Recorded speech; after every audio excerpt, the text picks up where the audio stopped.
Avec une nouvelle rubrique, puisqu'on reçoit Hugo Descrêpes pour les astuces du jour. Salut, c'est Hugo, le youtubeur, beurre comme l'ingrédient indispensable pour faire des crêpes. J'espère que vous allez bien. Et donc, comment faire de bonnes crêpes, c'est le sujet à la une de ces astuces du jour, disponibles sur toutes les plateformes. Dans plateforme, il y a plate comme mes crêpes et forme, du coup, comme celle d'une crêpe.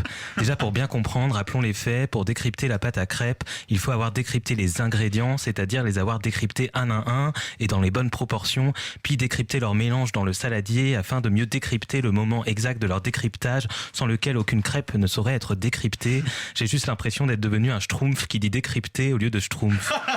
Alors pour obtenir une pâte aussi lisse que mon contenu, vous devez ajouter du lait progressivement.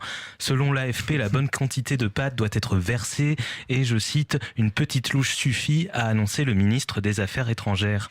Le but est de pouvoir étaler la pâte d'un geste fin et aussi rapide que le résumé de mes astuces du jour, dans lesquelles on vous tient au courant plusieurs fois dans la journée directement sur Instagram, à ne pas confondre avec 25 grammes qui est la quantité de sucre maximum que vous pouvez mettre. À noter que vous devez retourner votre crêpe qu'une seule fois, contrairement à ma veste que j'ai retournée de nombreuses fois en donnant la parole à Le Pen ou encore Zemmour lors de la dernière campagne présidentielle dans des formats divertissants avec une petite lumière tamisée comme la farine que vous devez utiliser pour éviter les grumeaux. C'est normal, c'est vrai que je normalise l'extrême droite, mais que voulez-vous, j'adore l'actualité chaude comme la poêle que vous devez utiliser.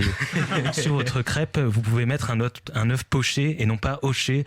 Ça, c'est ce que je fais avec ma tête en continu pour approuver tout ce que disent mes invités pendant qu'ils parlent, quel que soit le sujet. Avec tout ça, vous devriez ressentir de la faim et non pas faim, F-I-N. Ça, c'est l'accroche sous forme de question que met mon équipe sur toutes les miniatures de mes vidéos quand elle sait pas quoi mettre. Si vous regardez bien ma chaîne, des dizaines et des dizaines de vidéos ont comme miniature la question « La faim ?» On pourrait presque les empiler tellement il y en a, un peu comme vos crêpes lors de la Chandeleur. Le texte est d'ailleurs écrit avec une police aussi grasse que la matière que vous pouvez ajouter dans la pâte. En tout cas, justement, c'est la fin de cette vidéo et ce format des astuces du jour, il est disponible aussi en version podcast sur Spotify et Garnitunes. Vous pouvez retrouver toutes les proportions dans la description. Vous êtes de plus en plus nombreux. Dites-nous en commentaire si vous êtes plutôt team confiture ou plutôt team pâte à tartiner. N'hésitez pas à vous abonner, c'est gratuit, donc pas besoin de flamber votre argent, mais uniquement vos crêpes. Merci pour votre confiance. Prenez soin de vous, prenez soin de vos broches et on se retrouve demain pour un nouveau crépitage. Merci beaucoup Hugo Descrêpes.